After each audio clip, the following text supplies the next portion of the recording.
My name is Lisa Chen, and I spent 24 years of my life feeling like I was living in a costume that never quite fit right. Every morning, I'd wake up and decide which version of myself to be that day, but somehow I always got it wrong. The realization hit me hardest during my cousin Kevin's wedding last month.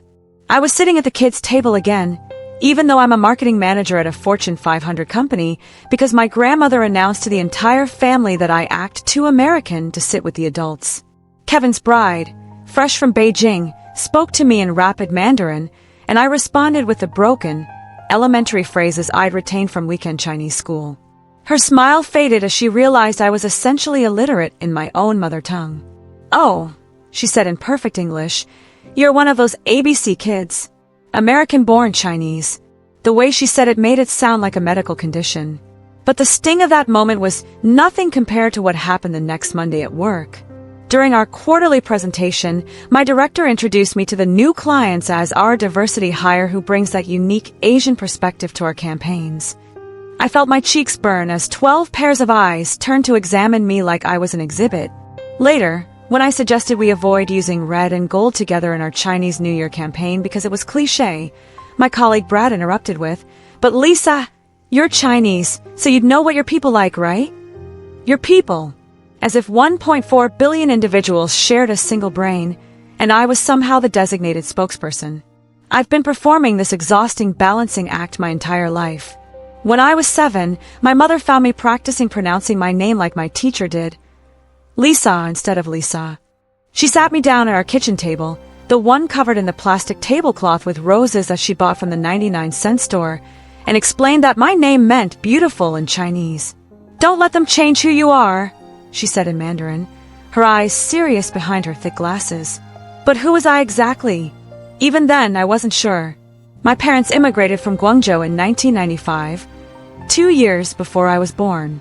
They came with engineering degrees, $2,300, and dreams bigger than the tiny apartment in Flushing where we lived for the first 10 years of my life.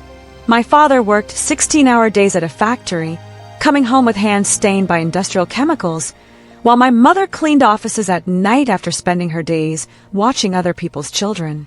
They sacrificed everything so I could have opportunities they never had, but they never anticipated that those opportunities would pull me away from everything they tried to preserve.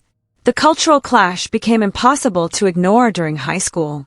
While my white friends complained about their parents being too strict for giving them midnight curfews, I was negotiating to attend the school dance until 10 p.m. "Other kids get to date," I argued, but my mother's response was always the same. "Other kids' parents don't care about their future." When I got accepted to UCLA with a partial scholarship, my parents were proud but worried. "It's so far from home," my mother whispered, as if the 350 miles between Los Angeles and San Francisco were equivalent to crossing an ocean. College was supposed to be my fresh start, my chance to figure out who I was without constantly translating between two worlds. Instead, it magnified the confusion. During orientation week, I gravitated toward the Asian Student Association, thinking I'd finally found my tribe. But most of the members were international students from China, Korea, and Japan who bonded over shared experiences I'd never had. They talked about the shock of American portion sizes and the weirdness of wearing shoes inside houses. When they invited me to their dim sum gathering, I showed up with a box of Trader Joe's pot stickers, not realizing they were planning to make everything from scratch. "You're so American," laughed Wei, a computer science major from Shanghai, and somehow that felt like both a compliment and an insult. But joining other student organizations wasn't much better. During a marketing club meeting, we were discussing cultural competency in advertising. When I suggested that the Asian market wasn't monolithic and that Chinese Americans might respond differently than recent immigrants from China, the president nodded enthusiastically and said, "Exactly. That's why we need someone like you to help us understand the Asian mindset." The Asian mindset. Singular. As if my personal experience could somehow represent everyone from Mumbai to Manila. The pressure intensified when I started dating my junior year. David was a kind, funny guy from my econometrics class who happened to be white.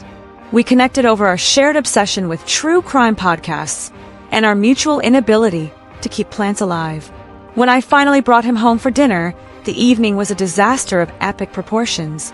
My mother served him white rice, thinking it was the most American thing in our kitchen, while my father grilled him about his career prospects with the intensity of a federal interrogator.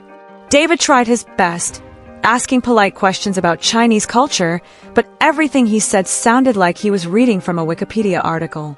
After he left, my mother sighed and said, "He seems nice, but he'll never understand our ways." But when I dated Marcus, a Chinese-American guy I met through a friend, my parents' approval came with its own set of complications. Finally, my mother said, "Someone who gets it." But Marcus and I connected more over our shared love of Marvel movies than any cultural bond. We were both third-culture kids, more American than Chinese, but never quite fully either. Dating him felt like looking in a mirror. We understood each other's identity struggles, but we couldn't solve them for each other. The real crisis came during my senior year when I was deciding between job offers.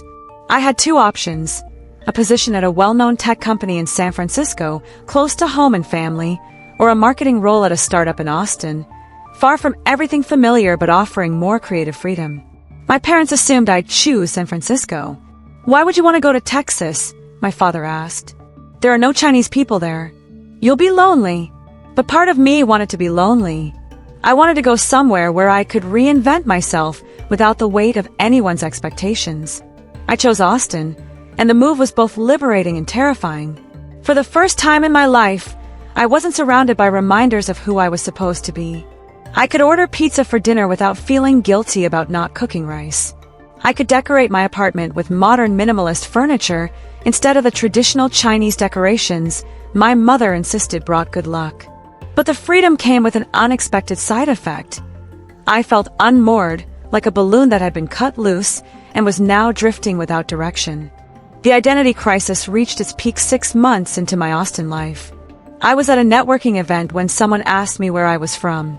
"San Francisco," I replied automatically. "No, but where are you really from?" they pressed. I could feel the familiar frustration rising in my chest. "I was born in San Francisco," I repeated. "But what's your heritage?" they continued, and I realized this dance would never end. I would always be explaining myself, always be defending my right to claim American identity while carrying a face that suggested otherwise. That night, I called my grandmother in Guangzhou, something I hadn't done in months. She answered on the third ring, her voice warm and familiar despite the 13-hour time difference. "Nai Nai," I said, using her Mandarin title. "I feel lost." We talked for 2 hours, a mix of her Mandarin and my broken Chinese, supplemented by translation apps. She told me about my grandfather, who had died when I was 5, and how he'd always said that roots give you strength, but branches let you grow toward the sun. "You don't have to choose," she said simply. "You can be both." The breakthrough came during a company diversity workshop where we were asked to share our cultural backgrounds. Instead of giving my usual awkward explanation about being Chinese but not really, I told my story honestly. I talked about feeling too American for my family and too Chinese for my colleagues. I mentioned the exhaustion of constantly translating not just languages, but entire worldviews. When I finished, Sarah, a Mexican-American coworker, nodded and said, "I've never heard someone put into words exactly how I feel." Jamal, who was Nigerian-American, said, "The where are you really from question is the worst." Suddenly, I realized I wasn't alone in this liminal space between cultures. That conversation led to us forming an informal support group at work. We called ourselves the Third Culture Collective, employees who were navigating multiple cultural identities. We met monthly to share experiences, celebrate our diverse backgrounds, and strategize how to handle awkward cultural situations. When the company started planning their Asian Heritage Month celebration, instead of automatically turning to me as their token Asian representative, they asked our collective for input. We were able to suggest speakers, activities, and approaches that represented the complexity of Asian American experiences rather than perpetuating stereotypes. I also started therapy with Dr. Maria Santos, a bicultural therapist who specialized in identity issues among second-generation immigrants. She helped me understand that my struggle wasn't a personal failing, but a common experience among millions of Americans. Cultural identity isn't binary, she explained during one of our sessions. You're not half Chinese and half American. You're fully both, and that's actually a superpower, not a problem. She introduced me to concepts like cultural code switching and helped me develop strategies for dealing with microaggressions and identity policing from both cultures. Through therapy, I learned to reframe my cultural fluency as an asset rather than a burden. I could navigate business meetings with American colleagues and family dinners with Chinese relatives. I understood both the individualistic values of American culture and the collective harmony emphasis of Chinese culture. Instead of seeing myself as belonging nowhere, I started to see myself as belonging everywhere. I began connecting with other third-culture individuals online through social media groups and forums. Reading their stories helped me realize that the identity crisis I'd experienced was part of a larger narrative affecting millions of people. Some were Korean Americans in tech, others were Nigerian Americans in finance, and still others were Mexican Americans in education. Our cultural backgrounds were different, but our experiences of navigating multiple identities were remarkably similar. The turning point in my relationship with my parents came during a visit home last Christmas. Instead of feeling defensive about my choices, I approached our differences with curiosity. When my mother criticized my decision to live alone instead of saving money by living with roommates, I explained that independence was important to me while acknowledging that I understood her concerns about financial security. When my father worried that I was becoming too Americanized, I showed him photos from the Chinese New Year celebration I'd organized at my Austin office, demonstrating that I was actually becoming a cultural bridge builder. Now, I've learned to set boundaries while maintaining respect for my parents' values. When family members make comments about me being too American, I respond with humor rather than defensiveness. I'm American-style Chinese food, I joke. Different from the original, but still delicious. When colleagues make assumptions about my cultural expertise, I politely correct them while offering to connect them with actual experts or resources. I've also started mentoring other Asian American college students through a program at UT Austin. Many of them struggle with the same identity questions I faced, and I try to help them understand that there's no right way to be Asian American. Some maintain strong connections to their heritage languages and traditions, others create entirely new cultural syntheses, and all approaches are valid. Key resources and solutions that made a difference. The Asian Mental Health Collective provides culturally competent therapy resources specifically for Asian Americans dealing with identity issues. Their website has therapist directories and support groups in major cities across the country. The Mixed Identity Crisis podcast features interviews with multiracial and multicultural Americans sharing their stories and coping strategies. It helped me realize that identity fluidity is normal and healthy. Professional organizations like the Asian American Advertising Federation create networking opportunities and mentorship programs that help navigate workplace cultural dynamics while advancing careers. Books like Minor Feelings by Kathy Park Hong and The Making of Asian America by Erica Lee provided intellectual frameworks for understanding my experiences within larger historical and social contexts.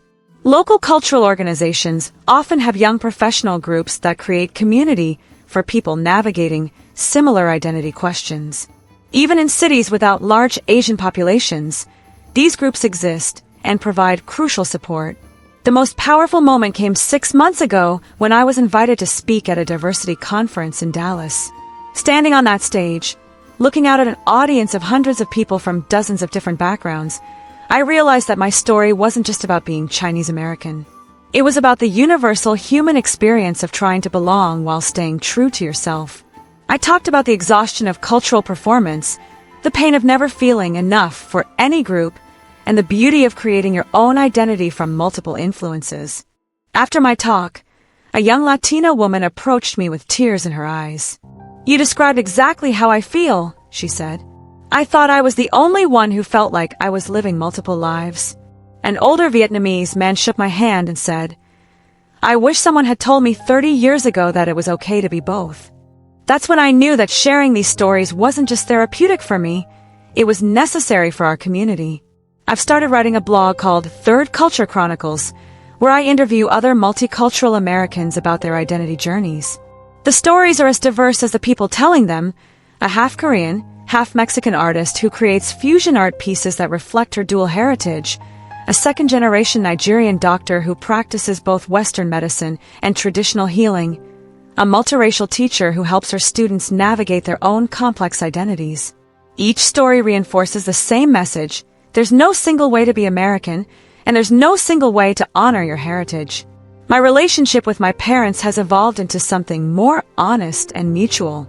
During my last visit home, my mother asked me to teach her about LinkedIn because she wanted to understand my professional world better.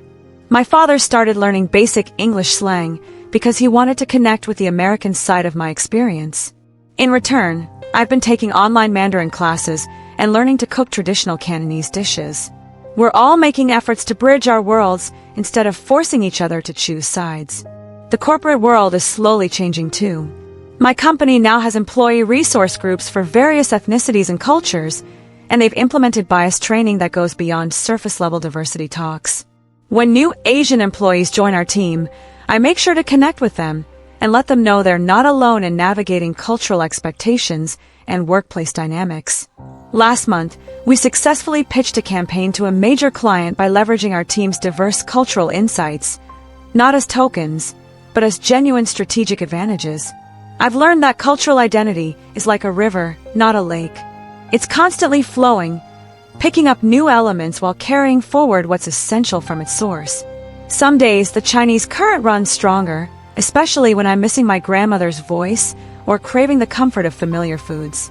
Other days, the American current dominates, particularly when I'm advocating for myself in professional settings or making independent life choices that my parents' generation might not understand. The key insight that changed everything was realizing that I don't have to choose between being Chinese or American. I can be Chinese American with all the hyphenation and complexity that implies. That hyphen isn't a division, it's a bridge. It represents the unique space that millions of us occupy, and that space is valid, valuable, and increasingly necessary in our interconnected world. Today, when people ask where I'm from, I say I'm from the space between cultures, and it's actually a pretty interesting place to live. I've learned that cultural identity isn't something you figure out once, and then you're done. It's an ongoing conversation between your heritage, your environment, and your personal choices. Some days I feel more Chinese, some days more American, and some days I feel like something entirely new that doesn't have a label yet. And that's perfectly fine with me. The young people I mentor often ask me when the identity confusion stops, when you finally feel settled in your skin. The truth is, it doesn't stop. It just becomes less painful and more interesting. You stop seeing the multiplicity as a problem to solve and start seeing it as a strength to leverage. You realize that being able to navigate multiple cultures, to translate between different worldviews, to find common ground across differences, these are superpowers in our globalized world. My advice to anyone struggling with similar identity questions is this: embrace the complexity. Don't let anyone force you into a single box, whether that's family members who want you to be more traditional or colleagues who want you to be their cultural representative. You get to define what your heritage means to you, and you get to decide how to honor it while building your own life. The discomfort of not fitting neatly into categories is temporary, but the richness of a multicultural identity lasts forever.